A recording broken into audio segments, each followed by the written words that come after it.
A Organização Mundial da Saúde recomenda o consumo de até 18,2 quilos de açúcar por pessoa ao ano. Isso equivale aí a 12 colheres por dia de açúcar, né? Você que gosta de uma açuquinha, um docinho, eu não vou negar que eu também gosto, né? A gente dá ali uma evitada, mas a gente sempre está ali, né, querendo, depois do almoço então, poxa, um docinho faz até bem, né? Mas olha, no entanto, o brasileiro está bem longe de atingir esta meta. Segundo o próprio Ministério da Saúde, a média de consumo anual no país é de 30 quilos, ou seja, cerca de 18 colheres de açúcar por dia. E olha, o açúcar está em todo canto, viu? Está na massa que você come do pão, no macarrão, não é só aquele açúcar cristal, o açúcar em si. O açúcar está em todos os cantos, em todos os lugares, pode ter certeza disso. O fato é que são números bem acima dos estipulados, o que vem gerando muita preocupação. Haja vista, né, todo o potencial nocivo do próprio açúcar. Para o diabético idoso, essa preocupação é ainda maior. Resistir aos encantos e sabores de um docinho é um desafio e tanto, sobretudo na manutenção do controle glicêmico. É o que a gente vai acompanhar a partir de agora no Pausa do Café.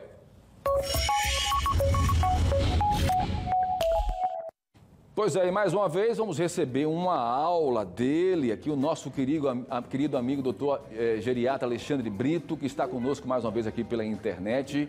Doutor Alexandre Brito, tá difícil resistir um docinho. Fala a verdade, bom dia.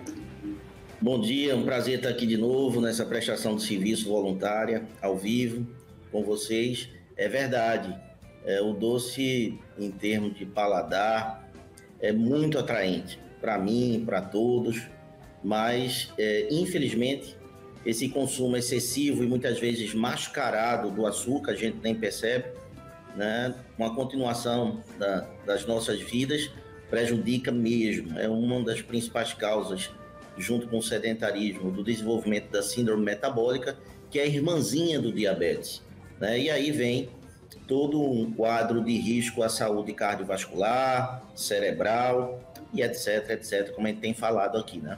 Bom, vamos falar então, portanto, da importância de se manter esse controle glicêmico, que passa muitas vezes, acredito eu, até mesmo pelo autoconhecimento, né? As pessoas precisam conhecer que o açúcar pode estar alto, pode ser uma hipo também, o açúcar pode cair também, e entender aquilo que o corpo está falando para tomar uma providência, porque as consequências, elas são inevitáveis, né?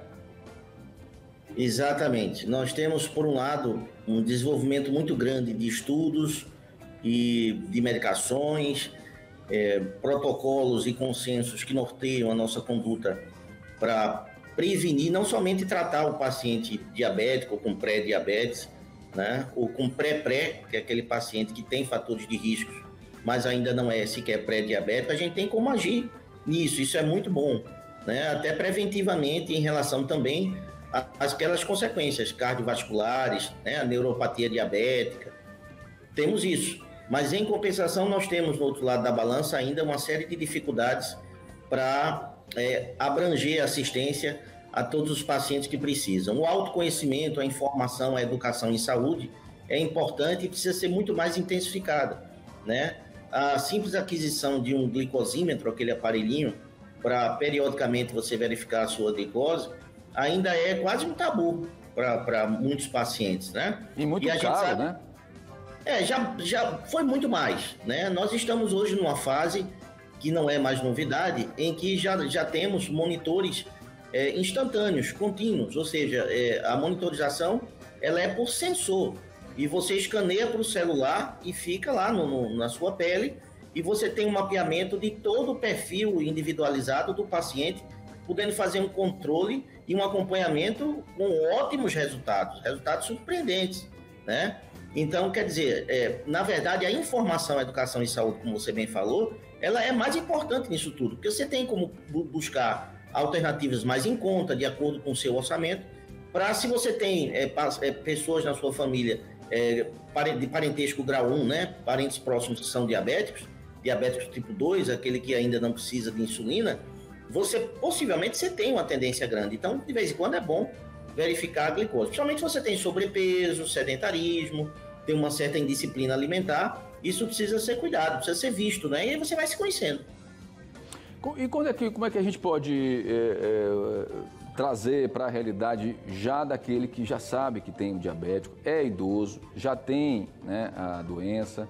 Esse monitoramento, ele deve ser feito de quanto em quanto tempo, né? Todo dia, a todo momento? Como é que isso pode ser feito, doutor Alexandre? Olha só, os protocolos são bem exigentes, né? E chegam em muitas vezes sair da realidade de consultório da gente, né?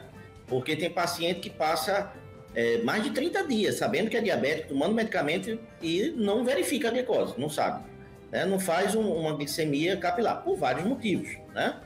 E você imagina, então, um protocolo que pede em determinadas situações, porque varia, claro, varia da fase do tratamento, em que situação o paciente está, a quantidade de glicemias capilares, por exemplo, varia muito, mas você imagine chegar a ponto de medir 6 vezes ao dia para você ter um controle ótimo de glicose. Como é que você vai convencer um paciente que até culturalmente, né, não tem um hábito de verificar a glicemia e numa doença que é a principal pandemia orgânica clínica que existe no mundo, e principalmente já há em bastante países tempo, como o né? nosso.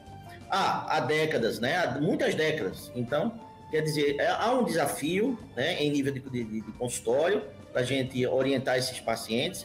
E, por outro lado, nossos professores, nossos mestres, os protocolos e consensos nos impõem que a gente não seja inerte, ou seja, que a gente saia da inércia clínica para poder a gente ser um pouco mais exigente com os pacientes. E esse desafio é constante no nosso dia a dia. No caso do idoso, muito mais, porque o idoso é muito suscetível a variações glicêmicas, né? Tanto para mais como para menos. E tem uma dificuldade de perceber os sintomas. E muitos idosos, a maioria deles na faixa de 70 anos para cima, as manifestações clínicas, por exemplo, de uma hipoglicemia, são atípicas. Uma simples náusea, um mal-estar, uma falta de atenção, um momento de ausência em que está todo mundo conversando e o idoso de repente está fora do ar. Ele é diabético? Verifica a glicose, porque ele pode estar com a variação de glicose e o comportamento é esse, né? Então, é uma doença complexa, é uma síndrome extremamente complexa, precisamos estudá-la todo dia, quem lida com diabetes, é um verdadeiro ritual, mas a sociedade precisa ter esse espaço que vocês abrem aqui para a gente conversar e conversar muito a respeito. Por outro lado, a gente tem aí, né, deficiências no atendimento, sobretudo do Serviço Público de Saúde, para acolher e atender esse paciente diabético e um paciente mais idoso, inclusive. Na sua avaliação, né, na sua experiência, todo dia ali no consultório, lidando com as pessoas, tratando desses assuntos, doutor Alexandre, como é que o senhor, de fato, avalia esse atendimento ainda no sistema público de saúde? Já tivemos bem pior, já estamos num caminho, porque o plano de saúde hoje é uma exceção, eu considero, a regra nesse país, né? E mesmo assim, né, você ter plano de saúde ainda não garante muita coisa, né? Eu vi isso de perto agora, quando eu tive Covid, né? Me considero privilegiado por ter um plano de saúde, mas a grande maioria da população, o trabalhador brasileiro, não consegue, né? Trabalhar, viver, pagar suas contas e ter um plano de saúde, né? Então, a pergunta é, o Serviço Público de Saúde está preparado para fazer esse atendimento? Esse é o nosso grande problema, né? É um gargalo, né? Não está preparado, há muito tempo não está, caminha a passos muito curtos, é sofrido para quem trabalha no consultório particular, porque recebe pacientes que vêm do SUS no sacrifício para pagar uma consulta, porque lá não estão conseguindo chegar aos objetivos. E o que é pior, muitos pensam que estão sendo tratados suficientemente, não estão, e quando nos procuram já tem sequelas irreversíveis, tá?